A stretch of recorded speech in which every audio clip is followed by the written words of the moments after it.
Ladies and gentlemen, the time is upon us. We are expecting a Nintendo Switch 2 Direct on April 2nd. All of this hype behind the system and behind the reveal is really making me feel nostalgic for 2017, back when they had that big presentation for the Switch. And previously we knew it as the Nintendo NX, and all of those rumors circulating the system, participating in that NX hype and the Switch hype after it was revealed has really solidified my Nintendo fanboy kind of mindset. So I'm just feeling really nostalgic for that time, dealing with all of these rumors and stuff circulating for the Nintendo Switch 2, and I'm here for it. I've bought into the hype completely. I'm super excited for the system, and I gotta be honest, the original Switch is just, it's lacking a little bit. I just haven't really touched my Switch in a minute. I think the last game that I played was, what was the last game that I played? I don't even know. It's been at least a good month. Now, we'll say when I go on long drives, I'll always bring the Switch with me, and I'll just kind of put in whatever game. So I love the console. It's one of my favorite consoles of all time. It's the console that I have probably the most games for back here on the shelf, but it's lacking. There's not been many big releases for it. There's not been many high-end releases here in the last few months, at least. I look at the Switch, it's kind of like my JRPG machine, and the big JRPGs that I've really enjoyed lately are just, they haven't been released on the Switch, like Persona 3 Reload, Metaphor ReFantazio. I'm really looking forward to the Switch 2, and I'm super excited to see what games Nintendo is going to have in its first year. So in the spirit of all this hype surrounding the new console, I wanted to give my wish list for things that we're going to see in this Direct here in a few days. And number one, I think something they've got to give us at this point is the price of the console. There's a lot of different numbers floating around, like $400 to $500. Personally, I lean more on the $400 side. I think regardless of the price, this thing is going to be an absolute nightmare to get your hands on. Other than the price, I think we get at least one game for this system other than Mario Kart that they've previously teased. I do think we're going to get an actual mainline Mario Kart game, whether it's called 9 or 10, I don't know. But they've already teased us with it, obviously. You've seen the Donkey Kong screenshots. We all know this is a new Mario Kart. I think we're going to see more on that one as well. But I'm really hoping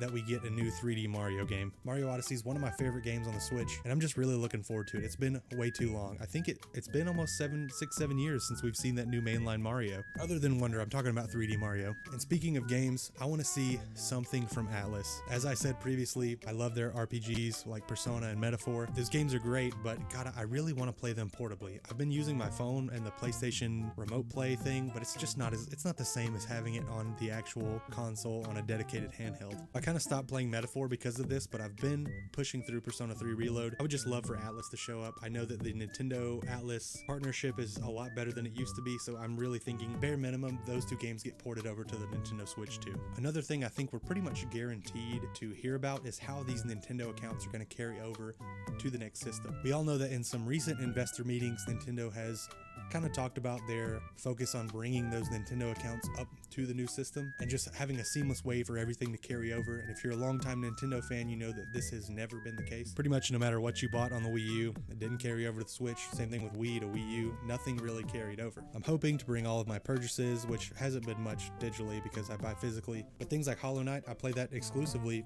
digitally. I'm hoping it carries over with all my save data, all the cloud saves. If all of our games carry over and the system is truly backwards compatible, then why wouldn't our save data, And another thing, I just want to see the home screen. I think a lot of people are really interested and have high hopes for them adding themes into the home screen. I don't know if we'll actually get themes. It would be really nice, but I know that their philosophy behind not having themes is so it can allow the Switch to just boot up and get you into your game as fast as possible. And I get that. The not having themes thing doesn't really bother me as much as it does other people, but I don't know, maybe we'll hear something about it. And then moving on, I really want to see the next iteration of Nintendo Switch Online. I'm hoping for GameCube emulation. That would be really awesome. I don't think they did it on the Switch because they were having so many GameCube games remastered and remade. I think they would just rather you buy the games for $40 to $60 from Nintendo themselves instead of just adding them into that online subscription. But that would be sick. Imagine if we got Pokemon XD or Pokemon Coliseum added to the Nintendo Switch Online, or if we got some really expensive games that would hopefully drive down the price just a bit. The last thing I really want to see is this Joy-Con mouse functionality that we